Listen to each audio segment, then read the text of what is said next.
She told me I was overreacting because it was just a lap dance. Then her friend sent me the full video. I stayed silent, packed my things, and walked away. Now she's crying at my parents' door because I won't answer. I found out on a Sunday afternoon. The kind of slow, gray February day where everything feels slightly muted. I'd been cleaning my apartment, half listening to a podcast, when my phone buzzed with a message from Jenna, one of my girlfriend's friends. We weren't close, but we'd been around each other enough that the notification didn't feel strange until I saw the preview. "You should see this. I don't feel right keeping it quiet." My stomach tightened. I opened the message, and there it was, a video file. A part of me already knew it was going to be bad. There's a tone people get when they're about to detonate your life out of guilt. Still, I hesitated before pressing play. My girlfriend, Emily, had gone to a friend's birthday the night before. I didn't go because it was girls only, and I didn't question it. They'd rented out part of a club downtown, a place that advertises private entertainment like it's a feature, not a warning. I didn't think much of it. Emily always rolled her eyes at that kind of stuff. Or at least she used to. I hit play. The grainy video came first. Club lighting, neon colors slicing across the room. But the audio was clear. Too clear. Someone was laughing. Then I saw her. Emily, sitting on a velvet chair, her hands gripping the armrests like she was bracing herself. A male dancer was straddling her lap. Not just dancing, but grinding on her, slow and deliberate. Her friends were screaming, whistling, filming. Then she tilted her head back and laughed. Not embarrassed. Not uncomfortable. Enjoying it. The video panned close, closer than I wanted, catching her pulling the dancer's hips toward her as he leaned down, his face inches from her neck.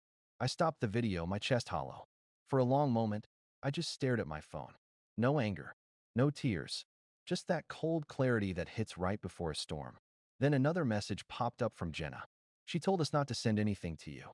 "I'm sorry, but you deserve to know." I set the phone down and sat on the edge of the couch, elbows on my knees, breathing slow through my nose. Emily came home a few hours later, cheerful, smelling like citrus body spray and leftover club haze. She dropped her bag by the door, kicked off her heels, and flopped onto the couch. "Hey, babe," she said casually, scrolling through her phone. "You should have come to brunch. We were dying. I think we all still had tequila in our veins." I sat across from her, calm, too calm. "How was the party?" I asked. "Fun," she shrugged. "Kinda wild, but, girls' night." She laughed, stretching like a cat. "Oh, and before you hear anything stupid, there was a dancer there. The birthday girl hired him as a joke. He gave a lap dance. Big deal." She said this without looking at me. Too rehearsed. Too ready. "A lap dance." I repeated quietly. She finally looked up. Something flickered in her eyes. Something that told me she already knew the video was out there. "Yeah," she said quickly. "Babe, it was literally 2 seconds. Stupid fun, nothing serious." 2 seconds. I thought about the 5-minute video sitting in my messages. "You're not mad, right?" she said, half laughing, half testing. I didn't answer. She leaned forward, quick defensiveness rising. "Don't tell me you're going to make this a thing. Seriously? You're overreacting." It was nothing. Overreacting. I let the words sit between us, heavy and sour. "You didn't even tell me," I said quietly. "Because it didn't matter," she snapped. "It wasn't like that. You're acting insecure." That was the moment something inside me clicked. Not snapped, just clicked into alignment. The puzzle completed itself, and I finally saw the picture. I stood up. "Where are you going?" she asked, startled by how calm I was. "I'm going to take a walk," I said. "I need some air." She scoffed. "God, seriously? Don't be dramatic." But I wasn't being dramatic. I was being done. I left the apartment with my phone in my pocket, the cold air tightening my lungs as soon as I stepped outside. I walked for an hour, maybe 2, sorting through the timeline in my head, the tone of her voice, the video replaying like a stubborn memory behind my eyes. And somewhere between the grocery store and the riverfront, the decision formed. Quiet. Solid. Unshakable. When I got home, I didn't argue with her. I didn't confront her with the video. I didn't raise my voice or demand an explanation she'd twist into something insulting. I simply started packing. She followed me from room to room, her voice rising from irritation to panic. "What are you doing? Seriously? Over that? Are you insane? It wasn't anything. You're ruining this." "Fine. Go. If you want to act like a child." I didn't respond. Not once. I packed clothes, documents, the essentials. No drama. No ultimatum. Just movement. By the time I walked out the door with my bags, she was shaking with anger, shouting something behind me that I didn't catch. I didn't care. I drove to my parents' house that night. Told them I needed a place to stay for a few days. They didn't pry, but Emily did. The calls started the next morning. Then texts. Then voice messages filled with every emotion she thought might pull me back. Anger, disbelief, bargaining, pleading. I didn't answer. And by the third day, she showed up at my parents' house, crying, begging, "Please just talk to me." She sobbed on the porch, her mascara smudging under the porch light. "You can't punish me like this." I said it didn't mean anything. "Why won't you answer?" Because the truth was simple, and for the first time, it didn't hurt. I didn't answer because she wasn't owed my pain, and because I was finally, fully done. When she showed up at my parents' house crying, my mom answered the door before I could get downstairs. I stayed on the landing, out of view. I didn't tell my parents the details, only that things were over and I needed space. But my mom has a sixth sense for distress. She took one look at Emily crumpled on the porch and glanced back at me with a quiet question in her eyes. "Do you want me to let her in?" I shook my head. My mom stepped outside and pulled the door halfway, closed behind her. I could still hear every word. Emily wasn't being subtle. "He won't answer me," she cried. "He blocked me everywhere. I don't understand what I did." I told him it was nothing. "He's just being dramatic. Can you please talk to him?" My mom's voice stayed calm, gentle but firm. "Emily, if my son left, he had a reason. He doesn't make decisions like this lightly. But he's making a mistake." Emily's voice cracked. "I didn't cheat. It wasn't cheating. It was a stupid joke." I didn't move. I didn't speak. I just listened to a version of her story that sounded more desperate than anything. When my mom didn't jump to defend her, Emily's tone shifted, sharp edges cutting through the tears. "Maybe he's talking to someone else," she snapped. "Ever think about that? Maybe there's another girl." My mom didn't even bother dignifying that. "I think you should go home," she said softly. "Give him space." Space. He's punishing me. I didn't do anything wrong. My mom gave her the kind of look only mothers can give, filled with disappointment, not anger. "What you did clearly hurt him," my mom said. "Maybe listen to that." Emily froze, speechless for a moment, like the idea of consequences was foreign to her. Then she wiped her face with the sleeve of her jacket and stormed down the walkway. "I'm not the bad guy," she shouted over her shoulder. "Tell him that." My mom closed the door. She didn't say anything to me as she walked upstairs, just touched my arm gently and kept going. She didn't need the details. She already understood enough. 2 days later, Jenna, the same friend who sent me the video, asked if we could talk. We met at a cafe near her work. She looked tired, like she'd been holding her breath for days. "She's telling everyone you overreacted," Jenna said, stirring her coffee absent-mindedly. "That you disappeared after a harmless dance. But that's not the part people are starting to talk about." I frowned. "What do you mean?" She sighed. "Some of the girls, their videos were longer than mine. The guy wasn't just giving her a lap dance. She was encouraging it, touching him. A lot. I didn't need more details. The version I saw was enough." Jenna bit her lip, then added quietly. "She also told everyone she warned the dancer to stay away because she had a boyfriend who respected boundaries." That wasn't true. The lie was unraveling, and she knew it. "And the worst part," Jenna said, "she's mad at us. For filming it. For telling you. She said you would have gotten over it if no one interfered." That tracked perfectly. Emily didn't care that she did it. She cared that someone saw that I didn't answer her calls. Not once. But I listened to a few voicemails. The first ones were furious, then tearful, then calm and overly sweet, the kind of saccharine manipulation she used when she wanted something. Then furious again. Classic emotional roulette. But the last voicemail was different. Her voice was soft, hollow. "I didn't think you'd actually leave," she whispered. "I thought you'd yell, or we'd fight, or you'd make some dramatic speech and then get over it. I didn't think silence would hurt this much." I deleted it. I wasn't trying to hurt her. She just didn't understand what it felt like to be betrayed quietly.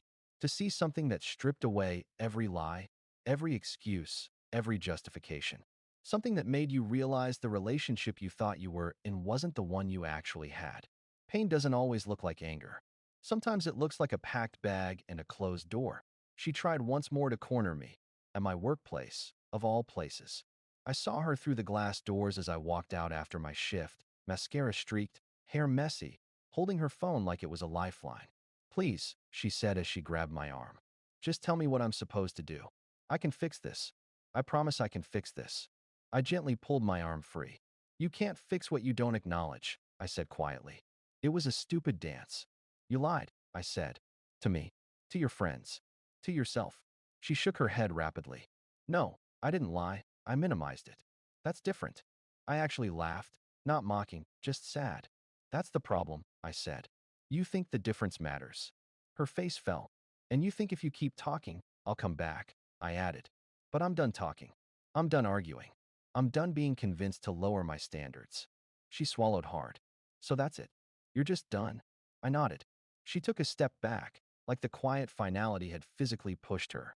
"I didn't think you had it in you to walk away," she whispered. "I didn't either," I admitted. "But that video made something clear. I wasn't losing you. I was losing the illusion of who I thought you were." She stood there frozen, breathing hard, as I walked past her. She didn't follow me this time. Update: the silence after that last confrontation didn't last long. By the next morning, people started reaching out, not to pry, not to gossip, but because Emily was doing what Emily always did when she lost control. She created her own version of the story, and she made me the villain. It started with a text from a mutual friend, Rob. "Hey man, are you okay? Emily's saying you left her over a joke." A joke. A man grinding on her while she grabbed him by the hips. I didn't explain. I didn't defend myself. I just replied, "I'm okay. Hope you're well." But word travels, and guilt is loud. Within hours, Jenna messaged me again. "You should know she's blaming me now." I called her, actually called her, because that message felt heavy. Jenna picked up on the second ring, sounding exhausted. "She told everyone I sent you the video because I'm jealous of her," she said. "Which is insane.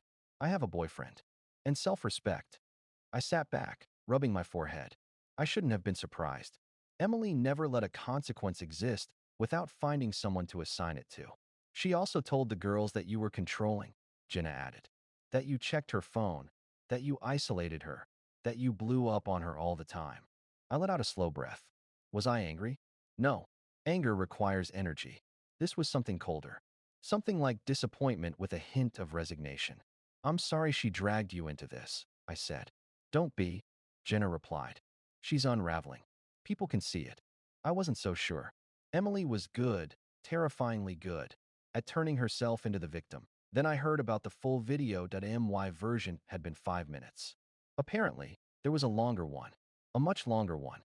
Another friend, quiet, introverted, not part of Emily's inner circle, sent me a message late that night. I didn't want to get involved. But there's another angle. "You should know what really happened." She attached the file. I didn't open it. Not because I didn't care, but because I didn't need to see more. What a person does when they think they're not being watched is enough.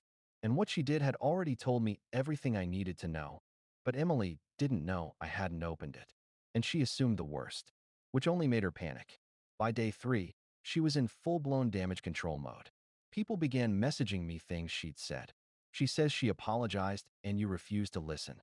She says you ghosted her without explanation. She says you're being cruel just to punish her." I didn't correct anyone. I didn't join the conversation. I didn't defend myself. Silence, it turned out, unnerved her more than shouting ever could. Then came the call I didn't expect. I was on my lunch break when my phone buzzed with an unknown number. I let it ring. Then it rang again. Same number. Against my better judgment, I answered. "Hello." A hesitant voice replied. A voice I hadn't heard much before. "Hey, it's Melissa, one of Emily's closest friends." I braced myself. "Is everything okay?" A long exhale. "I know you don't owe me anything, but I wanted to tell you she's lying. About a lot." "I figured," I said quietly. "No, I mean, she's lying to herself. She keeps saying it was just a joke, but she was bragging about that dancer before anyone filmed it. She thought you'd never find out. She didn't think you'd care." I didn't respond. My grip tightened on the phone. Something in my chest twisted. Not pain, not anger, just confirmation of something I had already accepted. She said, "He'll never leave me. He's too loyal. He's too calm." I closed my eyes. Melissa lowered her voice. "I think she's terrified now. Not of losing you. She thinks she can fix that eventually, but of people seeing who she really is. There it was. The truth she could never outrun. Not the lap dance, not the lying, not the manipulation, but the fact that she finally met a consequence she couldn't charm her way out of. The last message I ever read from her. That night, before blocking her final number, I saw one last text come through. It wasn't angry. It wasn't defensive. It wasn't even apologetic. It was desperate. Please answer. I can't breathe. I didn't think you'd actually walk away. I stared at the message for a long time. Then I turned off my phone. Because the truth had finally settled into clarity. People don't value what they assume they'll never lose. And she never imagined a quiet exit would be the thing that undid her. Final update that IT happened on a Sunday morning. The kind of morning where the world feels too quiet, like it's waiting for something. I was making coffee when I heard knocking, hard, frantic, the kind of knock that doesn't belong to anyone with good news. I already knew who it was. I didn't open the door, but I listened. Please, a voice cracked. Please just talk to me. Emily. She wasn't yelling in anger.